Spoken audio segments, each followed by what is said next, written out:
नमस्कार दोस्तों, स्वागत है आपका हमारे YouTube चैनल जीके ट्रैकर पे। देखिए फ्रेंड, आज के वीडियो में हम बात करेंगे जो हमारी एक सीरीज़ है Uttarakhand GK book wise MCQ series. जैसे आप सभी जानते हैं, धामी जी की पुस्तक को हम इसमें कवर कर रहे हैं एमसीक्यू के फॉर्मेट में। अभी तक राजेंद्र बलूरी जी की पुस्तक को, इसके अलावा अजय सिंह रावत जी की पुस्तक को एमसीक्यू के फॉर्मेट में हम कवर कर चुके हैं। ये हमारी इस सीरीज़ की 14वीं क्लास हम यहाँ पे कवर करेंगे।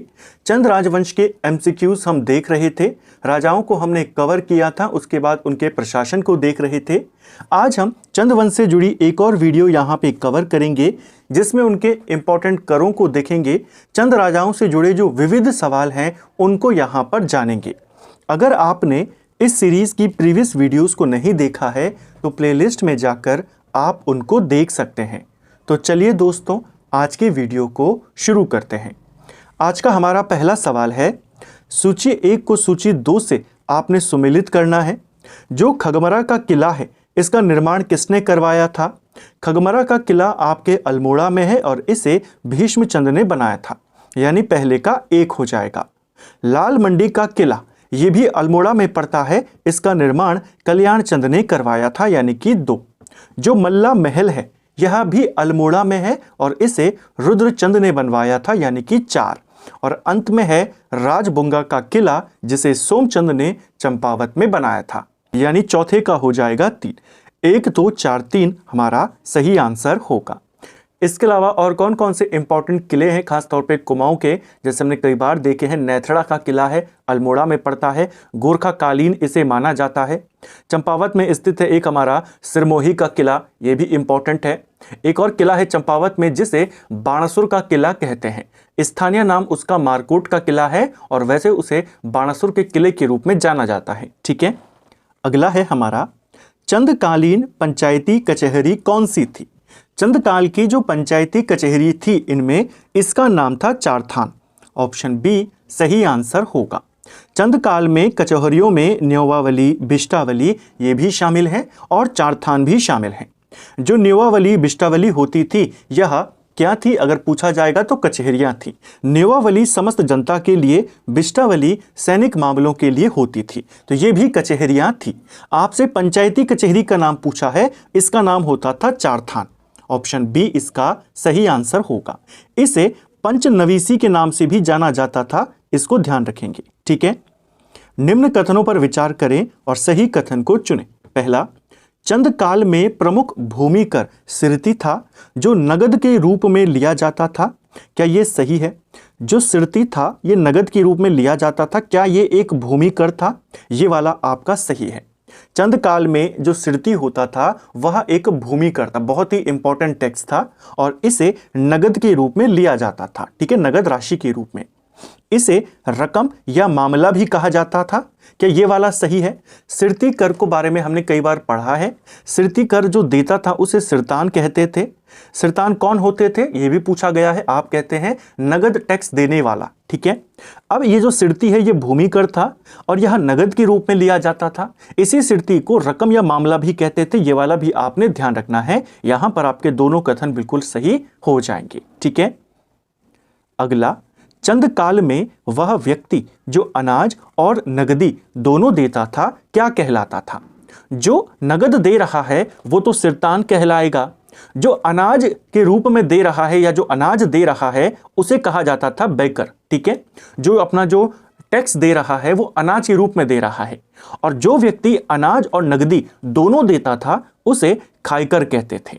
ऑप्शन ए सही आंसर हो जाएगा। ठीक है, तो जो अनाज के रूप में देगा वह बैकर, जो नगद देगा वह सिरतान, और जो दोनों देगा वह खायकर कहलाता था। ठीक है, चंदकाल में नदी के पुलों पर लगने वाला कर कौन सा था?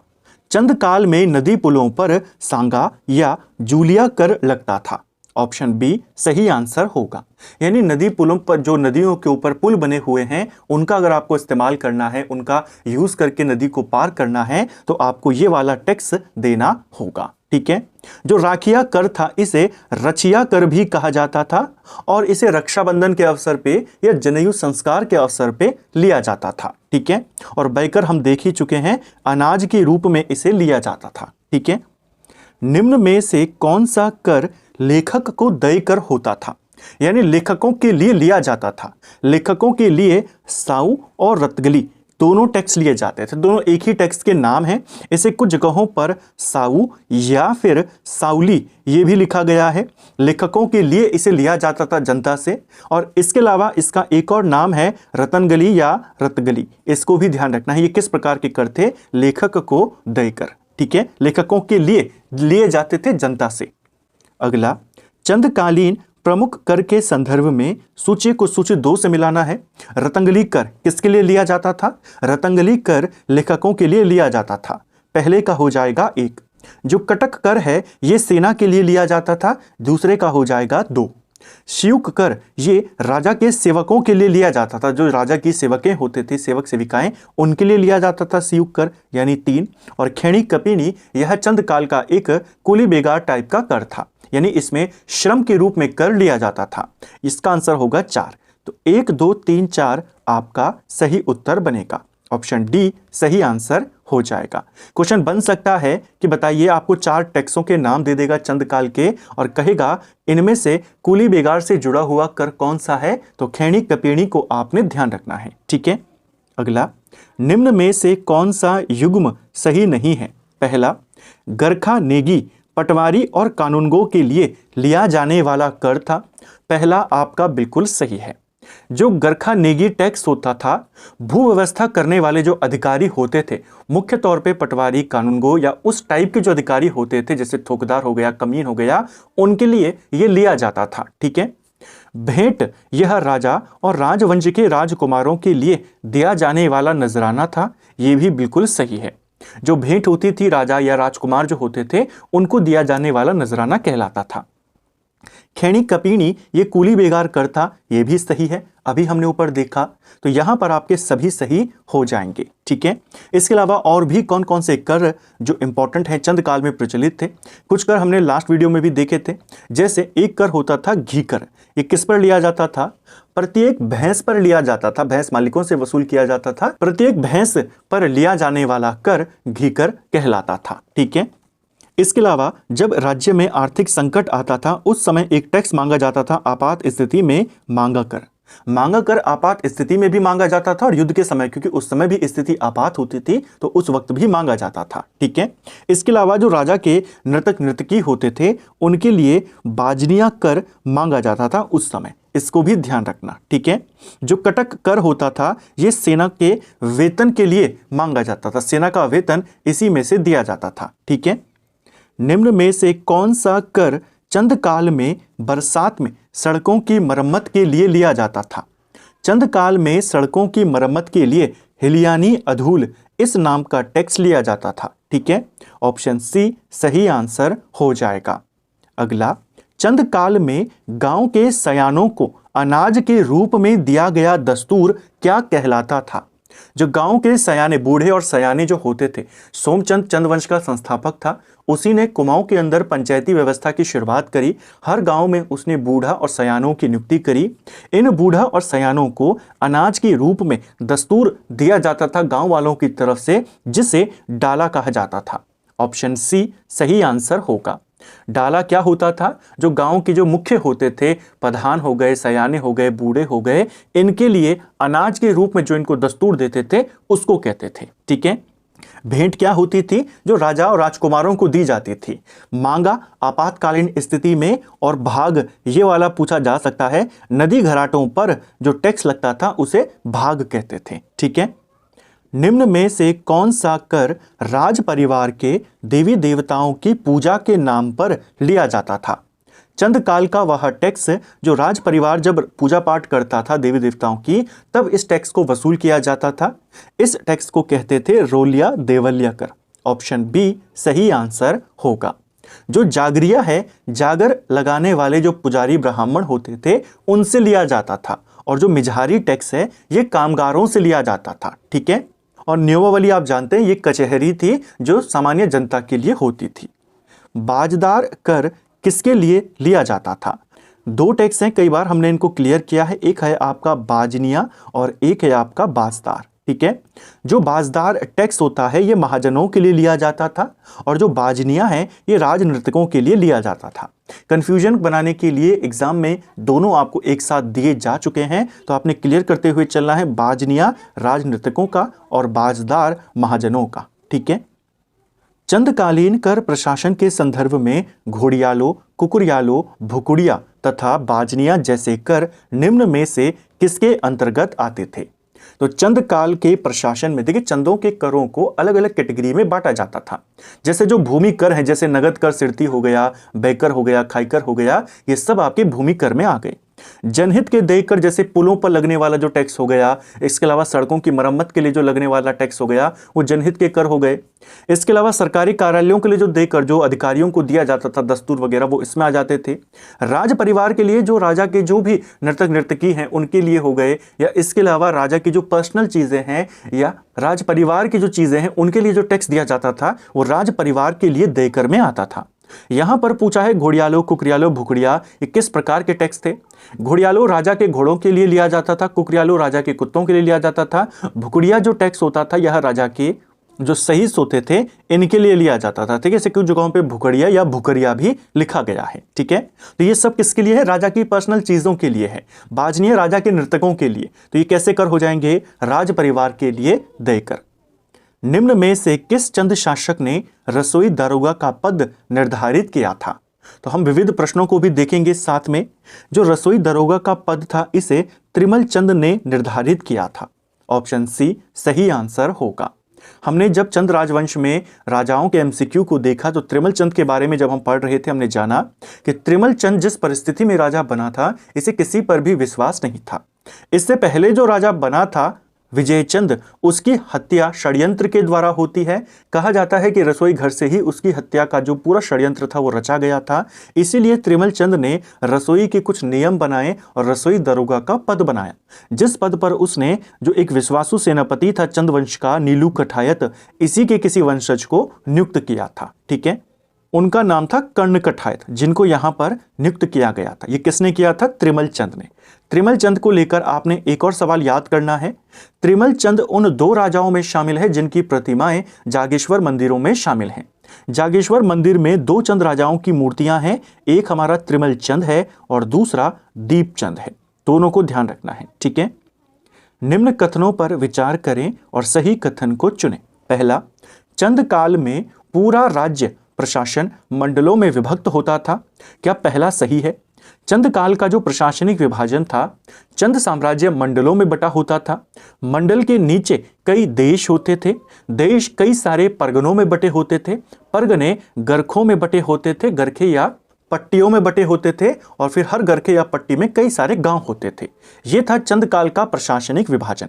तो पहला तो बिल्कुल सही है। चंद काल में परगने दो प्रकार के होते थे, नागरिक परगने और सैनिक परगने। यह भी सही है।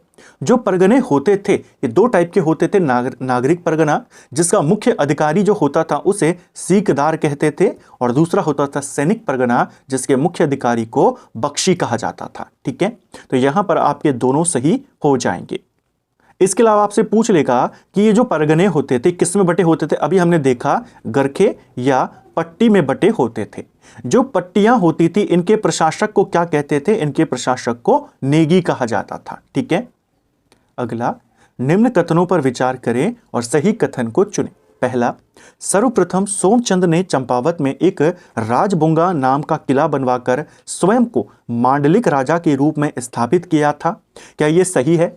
सोमचंद ने चंपावत में राजबुंगा का किला बनवाया और खुद को मांडलिक राजा के रूप में स्थापित किया। पहला आपका बिल्कुल सही है। सोमचंद के बारे में कई सारी अलग अलग मान्यताएं हैं। कोई अलग अलग जगहों से इसको आने का मानते हैं। कोई कहते हैं ये कन्नौज से आए, कोई कहते हैं प्रयाग से आए। ज़्यादा जो माना जाता है वो ये माना जाता है कि सोमचंद जो थे प्रयाग के नज़दीक झूसी नामक जगह से आए थे। ठीक है, अपने 27 साथियों के साथ ये यहाँ पर आए थे। उस समय कुमाऊं में ब्रह्मदेव का शासन था जो कतूरी राजा था। उसने अपनी पुत्री का विवाह सोमचंद के साथ किया और चंपावत के आसपास उसे लगभग 300 नाली का जमीन जो थी वो यहां पर दी। यहीं पर सोमचंद ने चंद वंश की स्थापना करी।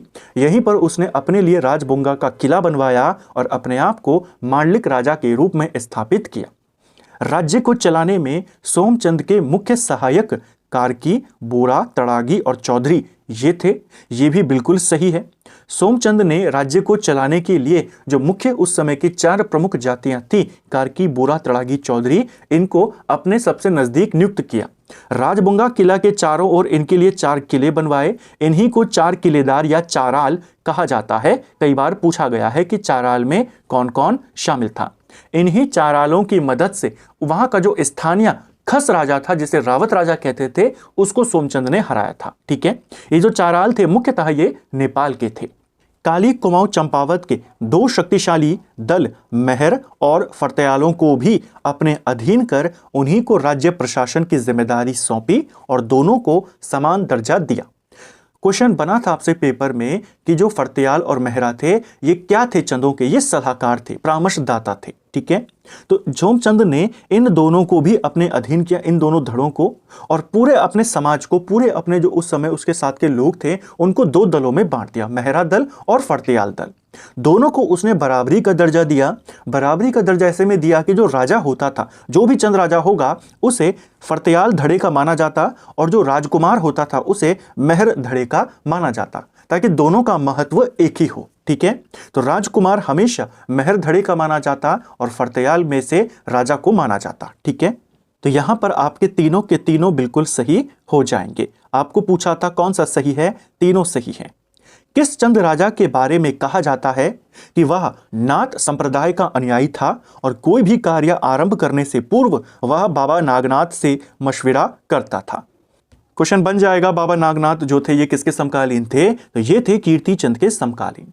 जो कीर्ति चंद था ये नाथ संप्रदाय का अनुयायी था। ठीक है, ऑप्शन सी सही आंसर होगा। शैव थे, जितने भी चंद राजा थे उसमें भी पूछ लेगा किस संप्रदाय के थे, तो नाथ संप्रदाय से आते थे।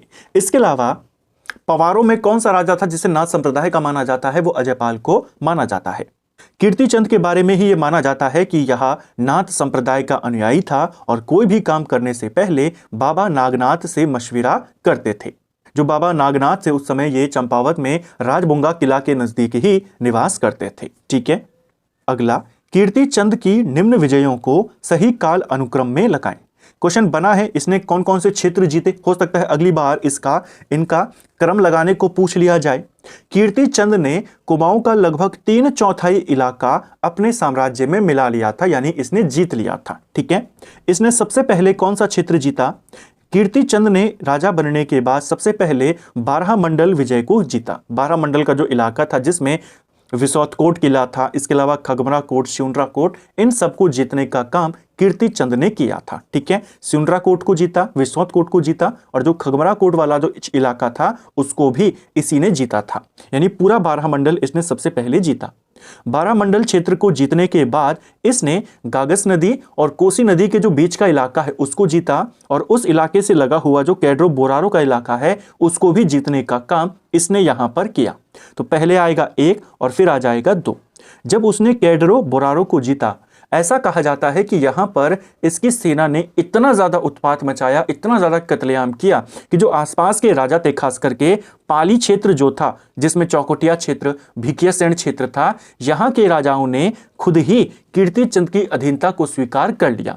इस वाली घटना को देखकर जो कैडारो बोरारो को इसने जीता, तो इसको जीतने के बाद इसके अधिकार में कौन सा इलाका आया? पाली क्षेत्र आया, यानी कि 3। पाली क्षेत्र बिना युद्ध के कीर्ति चंद ने जीत लिया और उसके बाद उसने फलदाकोट और कुश्या कोटौली क्षेत्र को भी यहां पर जीता। इसके काल में माना जाता है कि छोटा सा इलाका सिरा का, अस्कोट का, दानपुर परगने का, वो छोड़कर बाकी पूरा कुमाऊं कीर्ति चंद के अधीन हो चुका था। ठीक है, सही क्रम क्या है? 1, 2, 3, 4। क्वेश्चन बन जाएगा इनमें से कौन सा इलाका था जो उसने बिना युद्ध लड़े जीता? वो पाली क्षेत्र था। ठीक है, चौकटिया भिकियासैंण वाला इलाका। 1761 में पानीपत का तीसरा युद्ध हुआ, उसमें कुमाऊनी सेना भी किसके नेतृत्व में लड़ी? देखिए 1761 में पानीपत का तीसरा युद्ध होता है मराठाओं और जो अफगान था अहमद शाह अब्दाली उसके मध्य में। इस युद्ध में अहमद शाह अब्दाली जीत जाता है। उसकी जीत में कुमाऊं की सेना का भी योगदान था। कुमाऊं में उस समय दीपचंद राजा थे, उन्होंने हरिराम जोशी और बीरबल नेगी इनके नेतृत्व में कुमाऊनी सेना की एक टुकड़ी वहां पर भेजी थी। ठीक है, कहा जाता है वहां पर कुमाऊं की सेना ने एक छोटे रॉकेट का, जिसे बाण कहा जाता था, इसका इस्तेमाल किया और मराठाओं को हराने में काफी इंपॉर्टेंट रोल प्ले किया था। ठीक है, एक पेपर में पूछा गया था किसके नेतृत्व में सेना भेजी थी, हरिराम जोशी और बीरबल नेगी। ठीक है, इसके अलावा पानीपत का युद्ध जब हुआ तो चंद राजा कौन था, वो भी पूछा जाएगा। तो दीपचंद का नाम आपने बताना है। ठीक है, दीपचंद ने अपनी किस रानी व अपनी 4 फुट ऊंची अष्टधातु की मूर्ति जागेश्वर मंदिर में स्थापित करी है? देखिए, जो दीपचंद है, हमने अभी देखा कि 2 चंद राजा हैं जिनकी जो मूर्तियां हैं वो जागेश्वर मंदिर समूह में स्थित है। एक तो है त्रिमल चंद, दूसरा राजा है दीपचंद। ठीक है, दीपचंद और उसकी एक पत्नी है जिसकी मूर्ति वहां पर स्थापित है। पत्नी का नाम है दिलीप मंजरी।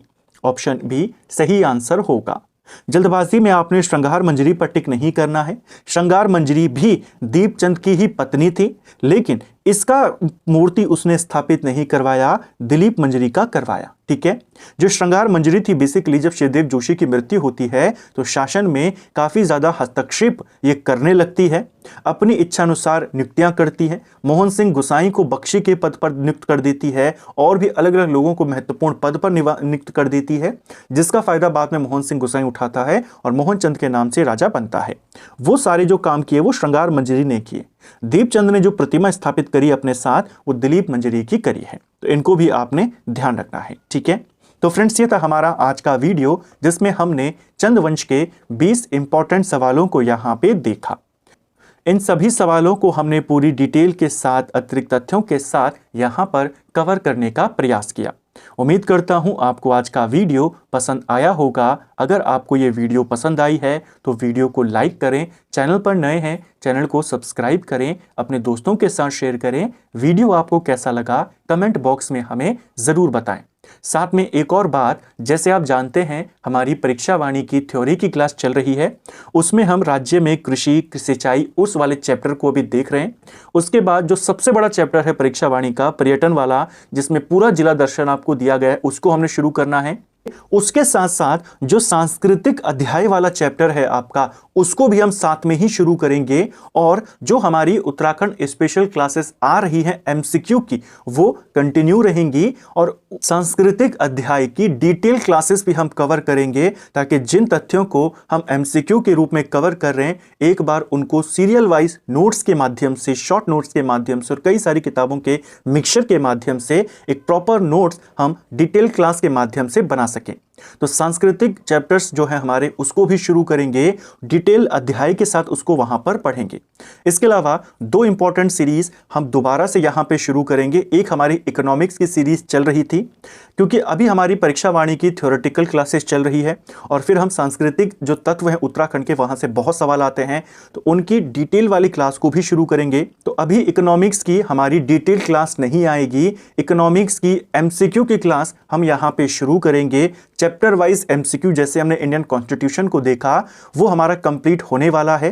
तो इंडियन इकोनॉमिक्स को हम वहां पे कवर करेंगे एमसीक्यू के फॉर्मेट में, और साथ में वर्ल्ड ज्योग्राफी के भी MCQs chapter wise, topic wise start यहां पे करेंगे, जिसमें सवाल के साथ साथ पूरी एक्सप्लेनेशन के माध्यम से हम पूरे कॉन्सेप्ट को क्लियर कर जाएंगे। तो जल्द ही इन क्लासेस को भी यहां पे शुरू करेंगे। Thank you friends.